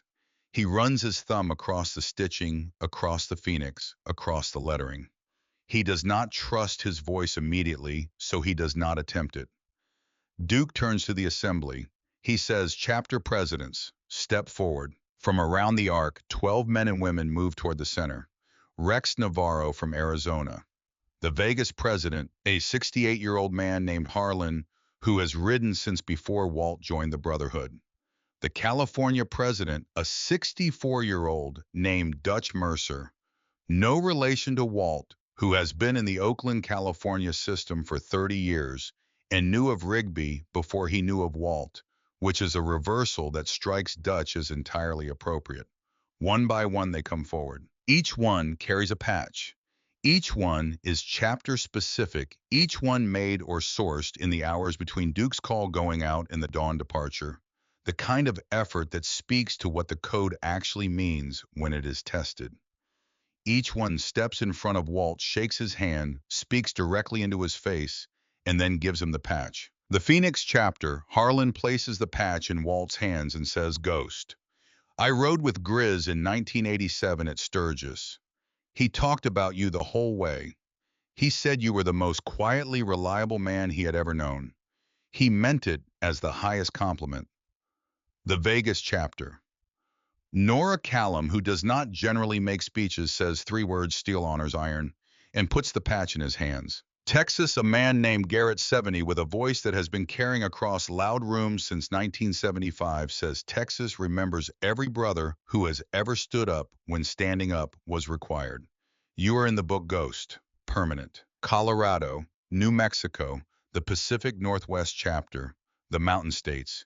Each one a patch in a sentence or two that Walt receives in the manner of a man who is holding himself together with the specific internal structure that is all he has left between himself and complete dissolution. The last one is Rigby. He walks from the Oakland section to the center, and the assembly is very quiet. He stops in front of his father. He is carrying a patch, but he does not hold it out immediately.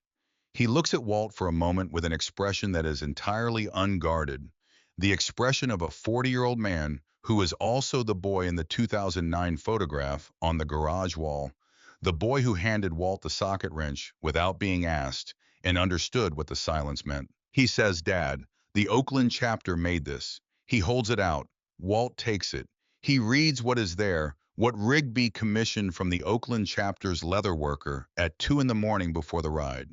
It reads, "Ghost Mercer, Oakland knows its own." He reads it twice because the first time his eyes do not fully process it, the way the mind sometimes refuses the thing it has most wanted to receive. Below the main text, small but precise in stitching, that could only have been done by someone who understood the full weight of what they were writing, "Ruth rode with him." Walt looks at the patch for a long time. He says without looking up Rigby. Rigby says she is on there. She should be on there. She has been riding with you the whole time. Walt closes his hand around the patch. Duke gives him a moment. Then he says gently, "Ghost, would you like to say something?" Walt looks up. He looks at the 900 faces at the morning light on the peaks at the sky above Flagstaff that Ruth loved and that he has looked at alone for 3 years. He says, "I have been doing this work for 46 years. I have been in this brotherhood since I was 22 years old and did not have the wisdom to know what I was getting into, which turns out to be the correct condition for getting into it. Because if I had known the full weight of what I was choosing, I might have hesitated, and hesitating would have been the worst mistake of my life." He pauses. He says, "I lost my wife 3 years ago. I lost my son 15 years before that, not to death, to silence, which is a different loss, but not a smaller one. And for the past 3 years, I have been running on the memory of what it felt like to belong to something without quite being able to reach the thing itself." He looks at Rigby. He says, "Yesterday, someone burned a patch that Grizz made in 1991. He burned it because he did not understand what it was. And I want to say clearly that I do not hold that against him in the way that leads to permanent damage. I hold it against him in the way that requires him to learn. There is a difference. The difference matters." He starts Monday. A sound moves through the assembly, not quite laughter, not quite approval, but something that contains both. Walt says, "What I want you to take from this, all of you, is not a story about a burned patch. It is a story about what happened when it was burned, about what you did. You came, all of you from everywhere in the middle of your lives with everything you had going on, you came. because one of us needed it. That is the code. That is what we have always been. Not leather and patches, not the reputation that other people project onto us.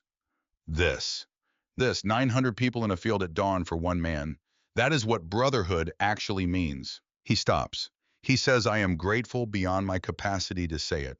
So I will just say thank you, and I will carry all of you on this vest for as long as I ride. The assembly responds the Hell's Angels way. Not applause, engines, one by one, and then all together 900 Harley-Davidson engines starting in sequence.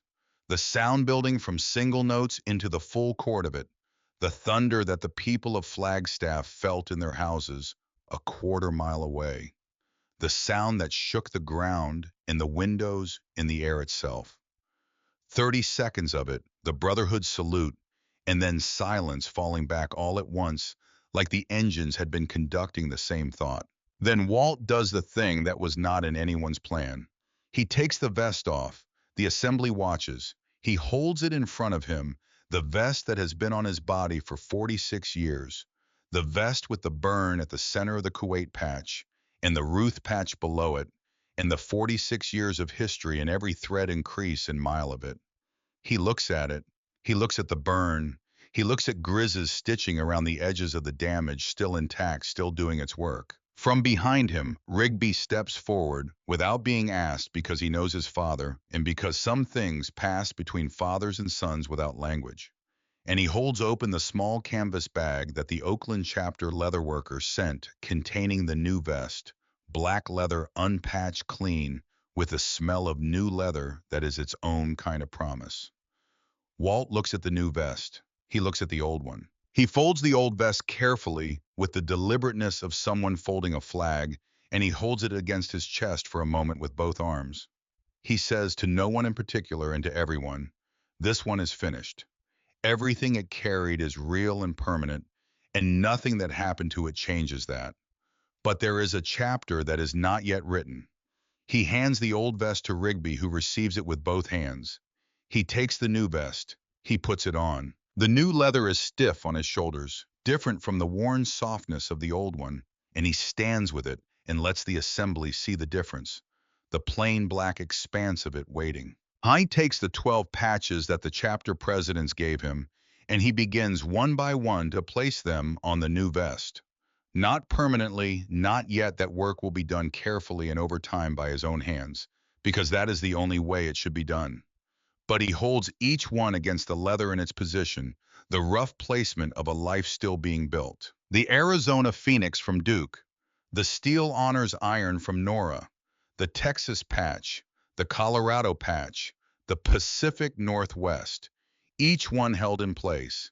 And last, the Oakland Patch from Rigby, the one that says Ruth rode with him, placed over the left breast, over the heart, exactly where it belongs. He looks down at the new vest with its rough constellation of patches held in place. He says, I will sew them properly at the shop, but I want you to see what it looks like the next 46 years. This time the assembly does applaud, not in the performed way of audiences, but in the spontaneous way of people who have witnessed something true. Duke raises his hand. He says, we ride in 30 minutes, first 50 miles together, then we split and carry this home with us. And Ghost, you ride at the front today. Walt says that is your position. Duke says today it is yours. Do not argue with the national president. The assembly begins to move the organized departure of a well-practiced community tents, coming down bikes being checked, the rancher's field being left in better condition than it was found because the code extends to how you leave a place as much as how you arrive in it. Walt walks to where Tanner Ashford is standing at the edge of the field. He has been standing there since before the ceremony began, at enough distance to be present without presuming inclusion, with the expression of someone who is learning to inhabit the specific discomfort of being in the presence of something he damaged without being entitled to the full warmth of the thing he damaged. Walt stops in front of him. He says, Monday, 6 a.m. Tanner says I will be there. Walt says there is a 1969 shovel head in the first bay that needs a primary case replacement and a complete drivetrain inspection. By the time you are done with it, You will know more about a Harley-Davidson engine than you currently know about anything. Tanner says, Mr. Mercer, can I ask you something? Walt says, go ahead. Tanner says, why? Why are you doing this? You do not owe me anything. You could have let what happened yesterday be what it is, and no one would say you were wrong. Walt looks at him. He says, a long time ago, a man named Grizz gave me something I did not entirely deserve at the time. He gave it to me anyway because he believed I would grow into it. He was right, not because I was special, because someone saw something worth investing in and made the investment. He pauses. He says you made a mistake yesterday that you did not have the understanding to avoid. That is different from a man who knows better and acts badly anyway. You do not know better yet. Yet is the operative word. By the time those 6 months are done, you will.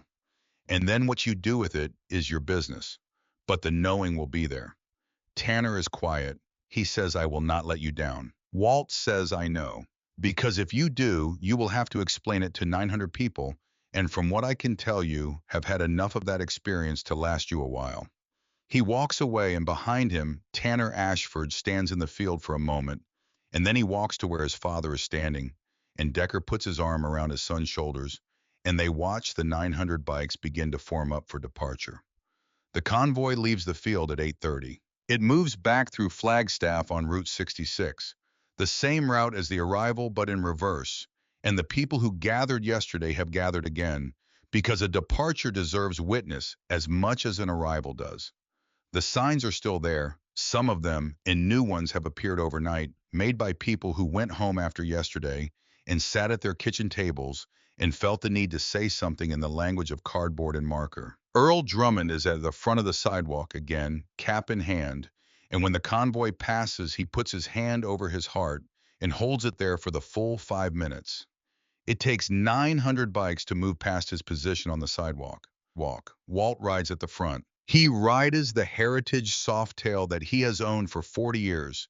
The same machine he rode to May's Diner the day before, the same machine that Rigby helped him rebuild over a weekend in 2009. The machine that is itself a kind of record. The accumulated maintenance of 4 decades represented in every part that has been replaced and every part that has not needed to be. The engine runs clean and honest, and the road under it is the road he has ridden 10,000 times. Behind him, behind Duke, Rigby, and Iris. Behind them, 900. He passes May's Diner, and May is standing in the doorway, her apron on her hand over her heart. And Walt catches her eye as he passes and gives her the single nod that has always been their language. And May's eyes are bright in the morning light, and that is all that needs to happen between them. He rides through Flagstaff and out the other side onto the open highway. And when the town is behind him and the desert is in every direction and the road ahead is straight and long and entirely clear, he opens the throttle. The heritage finds its note, that deep, honest rumble that is the sound of a life's constant, the sound that has underlaid every mile and every decision and every arrival and departure of the past 4 decades. Behind him, he hears 900 other engines doing the same.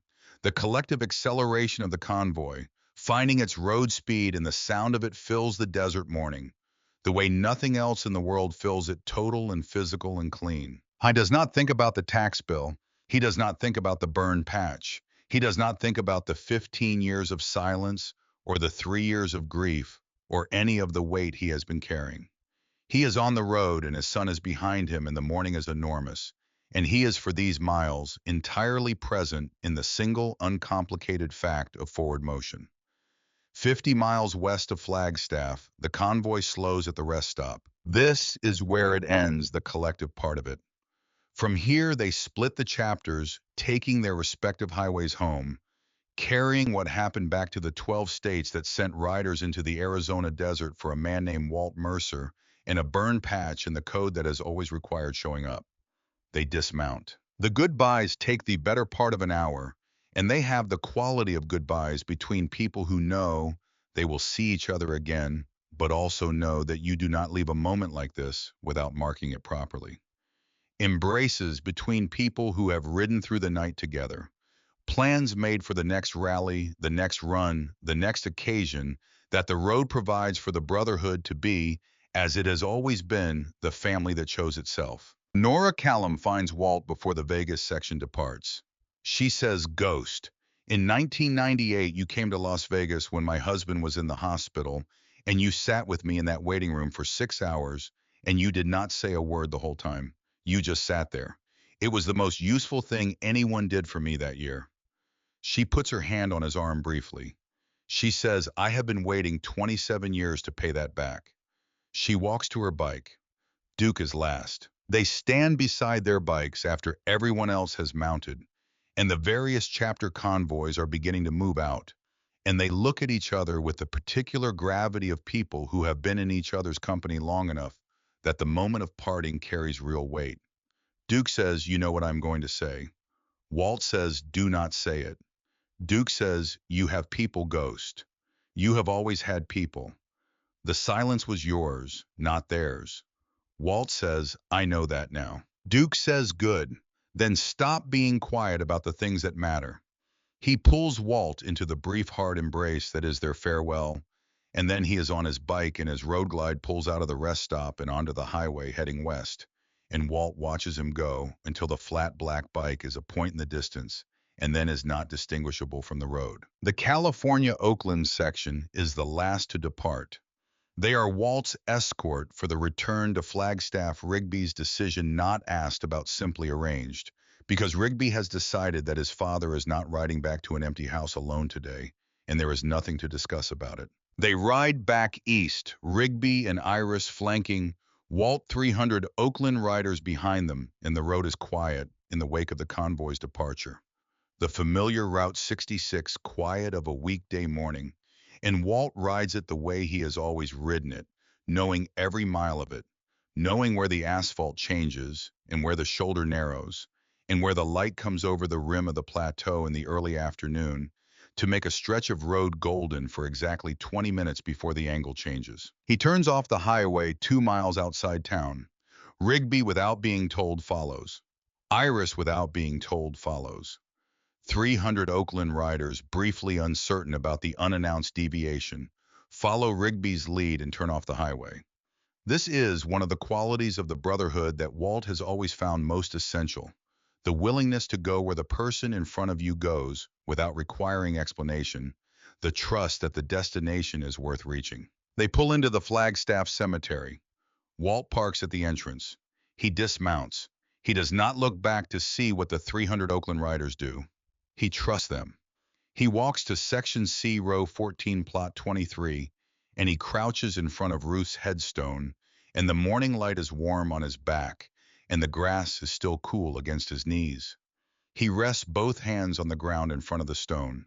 He says, "Sweetheart, I need to tell you something." He says, "Last night, Rigby told me you called him every birthday, every year for 15 years. I did not know that. I should have known it because it is exactly what you would have done and exactly the kind of thing I would not have thought of because I was too busy being stubborn and waiting for someone to close the distance I had created." He pauses. He says, "I have a new vest. It is plain right now, just the patches from this morning. There is one more I am going to make tonight by hand. The same words that are on the old vest, the one that goes with Rigby now. But this one I will make from scratch, new leather, new thread, my own hands again, because some things you cannot transfer. Some things have to be remade. Ruth rode with me every mile. I am putting it in the center of the new one. Not off to the side, not below everything else. In the center, because that is where you are, because that is where you have always been." He hears footsteps behind him, quiet on the grass, stopping at a respectful distance. He does not turn. He says, "I brought some people to meet you. 300 of them, give or take. Some of them you knew from the old days. Some of them you never met. But they rode through the night for me, which means they rode for you too. Because the reason I needed them had everything to do with the man you spent 36 years making sure I remained." He stands. He turns. 300 Oakland riders are spread across the cemetery in a wide, quiet arc, bikes left at the entrance, all of them on foot, standing with the specific stillness of people who understand that they are in the presence of something private and are choosing collectively to honor that privacy with their silence rather than their distance. Rigby is at the front, close 10 feet back. Walt looks at his son. He says, "Come here." Rigby walks to his father's side and stands looking at the headstone at his mother's name in the gray granite. And Walt puts his arm around his son's shoulders, and they stand like that for a long time, father and son in front of Ruth. Eleanor Mercer's grave on a September morning in Flagstaff, while 300 people who chose to be family stand at a respectful distance and let them have it. After a while, Iris comes forward quietly and stands on Rigby's other side, and Walt lets his arm extend to include her because she is family, and family is not a closed enrollment. Walt says quietly to the stone, "This is Rigby. You know him better than I do, as it turns out. And this is Iris. She is good Ruth. She is exactly right for him. You would have known it in about 30 seconds, which is how long it always took you to know things I needed 6 months to figure out." Iris makes a sound that is almost a laugh and almost not. Walt says, "We are going to be okay. All of us. Because of you.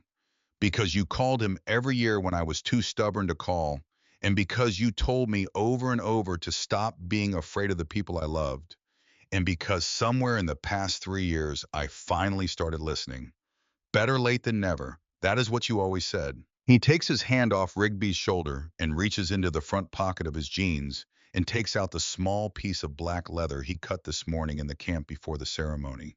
The rough square that he has not yet tooled or lettered the material for the patch he will make tonight. He holds it against the base of the headstone. He says, "I am going to make this tonight at the shop. It will take me a few hours because my hands are better at mechanical work than leather work. And they always have been, but I have all the time I need, and there is nothing I would rather spend it on. And then I will sew it on the new vest myself by hand, the way Grizz would have done it, and I will wear it for the rest of my riding days, which I intend to be considerable." He stands. He touches the top of the headstone once briefly. He says, "I love you. Today, tomorrow, always. You were right about everything." He walks back to his bike, not looking back the way he always leaves, because looking back only makes the leaving harder, and he has things to do. 6 weeks later, Tanner Ashford shows up at Wraith's Custom at 5:53 on a Monday morning, 7 minutes early, in work clothes that are already slightly wrong for the work. Too clean, the wrong weight of denim boots that are good quality, but not work boots in the sense the garage requires. Walt notes all of this without comment. The boy will learn what he needs through the process of learning it. This is how it works. Walt hands him the shop apron and takes him to the first bay and points at the shovel head on the lift. He says, "Primary case. I will show you once." He shows him once. By 8 o'clock, Tanner is covered in oil up to his elbows and has made 3 mistakes and corrected 2 of them without being told, and is working with the focused expression of someone who has discovered that a problem requiring genuine attention is more satisfying than anything requiring nothing. Walt watches from the office door and drinks his coffee and says nothing. Decker comes at noon on Thursdays. He brings sandwiches from May's, which May prepares without being asked on Thursday mornings, because she knows Decker is coming, and she knows Decker never comes empty-handed, and she finds it easier to supply the sandwiches than to trust Decker's judgment about which sandwiches. Walt and Decker eat in the office and talk in the way of 2 men who have 40 years of gap to cover and have decided to cover it systematically without hurrying one component at a time. They talk about 1983. Decker tells it straight with the economy of a man who has rehearsed it in his head for 40 years and is relieved to finally say it to the person it concerns. The mistake he made, the kind of mistake that young men in hard organizations sometimes make, the kind that can end careers and relationships, and in some circumstances more than that. The chapter vote. Walt standing up and saying what he said, absorbing the skepticism of men who trusted Walt's judgment enough to follow it despite their reservations. Decker leaving the next year not because he was asked to, but because he understood that staying would require a debt he could not adequately repay in that context. Walt listens. He says when Decker is done, "You know what the worst part is?" Decker says, "Tell me." Walt says, "I barely remember the chapter vote. I remember Grizz saying you were worth it, and I agreed with him, and that was most of it. You built a monument to a moment I had forgotten about by 1985. Decker stares at him. Walt says you are not off the hook, but you need to know the debt was never as large as you made it in your head. Decker is quiet for a long moment. He says Ruth said something like that to me once. She called me out of the blue, got my number from May, and she said Decker Walt does not hold things the way you think he does. He is stubborn about the future, not the past. Walt says she called you too. Decker says just once. I should have done something about it. I did not. Same reason you did not call Rigby. Pride is expensive. Walt says I have been hearing that a lot lately. He takes the sandwich May made and bites into it and looks at the invoice files on the corner of the desk, the ones that have been looking better lately because the shovelhead customer paid in full and word has gotten around efficiently and without restraint that Walt Mercer's shop is taking work again and that the quality has not diminished. The tax bill has been paid. He paid it in October, 6 weeks after the gathering from the income of 3 new restoration commissions that came in the 2 weeks after 900 Hells Angels rode through Flagstaff, and the local news covered it, and the story traveled through the motorcycle community from Arizona to the Pacific coast. He did not seek the publicity. He did not need to. The old vest hangs on the wall of the garage above the workbench on a wooden mount that Rigby made from a piece of walnut during his November visit and sent ahead by mail so it would be there when Walt came in on a Monday morning. The burn is visible. Walt has left it deliberately visible, centered on the Kuwait patch, the scar that records the event, without being defined by it the way all scars work when you stop covering them. Beside it, a photograph printed from the video that someone on the Flagstaff sidewalk took on the morning of the gathering. The still image of 900 bikes on Route 66 in the September morning light. The formation of it filling the road from shoulder to shoulder, the American flags, the death head patches, the quality of intention in the collective stance of it that a camera caught despite the difficulty of capturing intention. Rigby comes every month. They establish this as the working arrangement of a relationship being rebuilt. Not because once a month is the ideal frequency, but because it is the sustainable frequency, given Oakland and Flagstaff, in the realities of 2 men with 2 lives, in sustainable matters more than ideal when you are in it for the long term. Iris comes when she can. Walt has learned her coffee order and has the machine ready when she arrives, which Rigby tells him once in passing means more to Iris than he probably realizes. The conversations between Walt and Rigby are not always easy. Easy was never the point. They talk about 2010 with the directness of 2 people who are past the point of pretending the conversation is not necessary, and some of it is hard and some of it is sad and some of it unexpectedly is funny, because they both have Ruth's sense of humor underneath everything else, and it surfaces in the places where pain becomes absurd if you look at it from the right angle. One Sunday in November, Iris says, I have something to tell you both. She says it at the kitchen table of the Flagstaff house, the same table where Walt and Ruth ate every meal for 30 years, the same table where Rigby did his homework, and where Walt paid bills and where Ruth graded papers on winter evenings in total silence. Walt looks at Iris. Rigby looks at Iris. She says, we are going to have a baby. The kitchen is quiet for a moment, with the specific quality of a silence that precedes something large. Walt looks at his son. Rigby is looking at Iris with the expression of a man who already knew this and is watching his father receive it. And the expression contains everything. The joy of it in the layered complexity of bringing a child into a relationship with a grandfather who is only now becoming known, and the hope of it, the particular hope that belongs to new generations and the people responsible for them. Walt looks at the kitchen table. He looks at the chair where Ruth always sat to his left, the chair that still orients him in the space, even when it is empty, the chair that his body still makes room for automatically. He says, Ruth would have known before you told me. She always knew everything first. Iris says, I think she knows. Walt is quiet. He says, when Iris says April, he does the arithmetic the way he always does arithmetic, mechanically and immediately. April, Ruth's birth month, March 12, 1958. He does not say this out loud. He receives it the way certain things must be received in silence, in the private interior where the most important accounting happens. He says April is a good month for things to begin. He looks at Rigby. He says your mother would have been insufferable about this in the best possible way.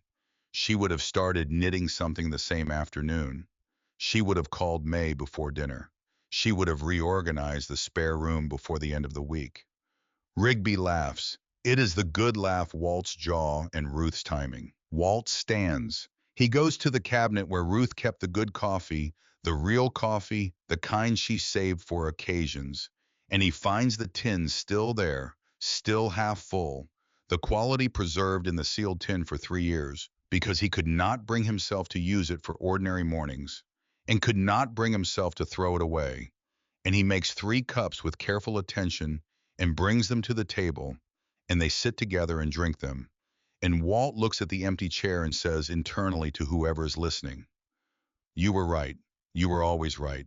The family you helped me build is not finished. It is only beginning." In December, a phone call.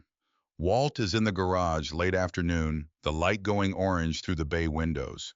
Tanner working on a carburetor rebuild in the second bay with the focused attention that has become his defining characteristic in the 3 months he has been here.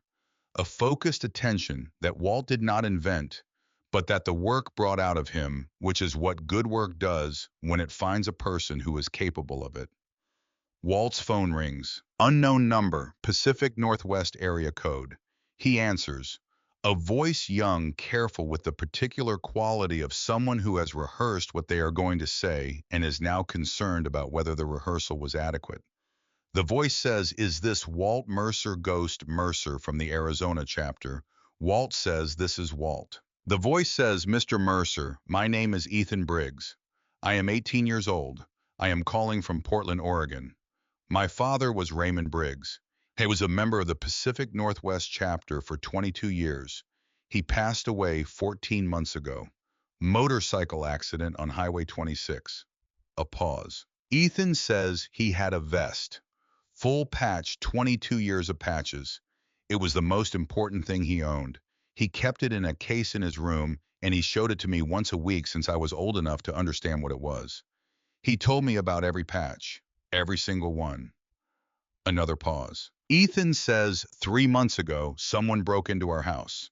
They took a lot of things, but the only thing I care about is the vest.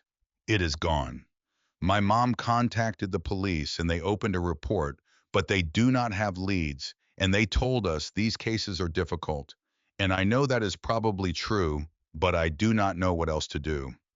Someone told me you help people find things that matter to them. Someone in the Portland chapter mentioned your name. Walt looks at Tanner, who has stopped working and is listening from the second bay with the expression of someone who can read a conversation from one side of it. Walt says, "Ethan, your father's name was Raymond Briggs." Ethan says, "Yes, sir." Walt says, "Pacific Northwest chapter. 22 years. Ethan says he joined in 2001. Walt says, "Give me the details. Everything you know about the vest. The patches, the specific patches, any distinguishing marks or repairs. And give me the name and number of the Portland chapter president." Ethan says, "You will help." Walt says, "Your father was family. That makes you family. We take care of our own." That is the complete answer to that question. High gets up from the desk. He goes to the wall where the new vest hangs, the vest he has been building since September. Each patch sewn by hand over the course of the autumn evenings, the 12 chapter patches arranged around the Phoenix patch from Duke, and at the center placed last, and with the most care, the new Ruth patch, black leather hand-tooled at the kitchen table on a September night, while Rigby watched from across the table and said nothing, because nothing needed to be said. Ruth rode with me every mile. He puts the vest on. He says to Ethan and to the phone and to the garage and the desert outside and the sky above Flagstaff, going red in the December evening, "Stay by your phone. I am going to make some calls." He ends the call. He looks at Tanner, who is standing in the bay doorway with the carburetor still in his hands and an expression of complete attention. Walt says, "You are going to learn something this week that is not about Harley-Davidson engines." Tanner says, "What is that?" Walt says, "You are going to learn what it looks like when the Brotherhood does the thing it does best." He picks up the flip phone. He dials. It rings twice. Duke says, "Ghost." Been a while. Walt says not long enough to forget how to ask for help. Duke says talk to me. And Walt talks, and the desert dark comes down outside the garage windows. And in the second bay, Tanner Ashford sets down the carburetor and listens. And on the highway outside the shop, a car passes with its headlights on, moving through the dark. The way everything moves through the dark, 1 mile at a time, with whatever light it has toward whatever comes next. The vest never lies. It carries what you have done and what you have lost and what you have kept and what was taken from you and what was given back. It carries the people who made patches for you by hand and the people who rode through the night because you needed them and the people who called every year on a birthday, even when pride made calling impossible for everyone else. It carries 46 years. It carries Kuwait and Grizz and Ruth and Rigby and the morning in the Flagstaff Cemetery when Walt Mercer put his hand on the warm granite and said out loud to the sky and the desert, and whoever was listening, that the family was not broken, only interrupted, and that the remaining years would be spent in full rather than in the partial way of a man who has convinced himself that grief is the same thing as love. It is not the same thing. Love is what rode 900 strong down Route 66 on a September morning. Love is what called from Oakland at 11 at night and said, vest of yours is vest of mine. Love is what makes a patch by hand from a piece of black leather at a kitchen table, stitching the name of a woman who rode with you for 36 years and has not stopped riding since. The vest never lies, and Walt Mercer, 68 years old, scarred and whole, rides on.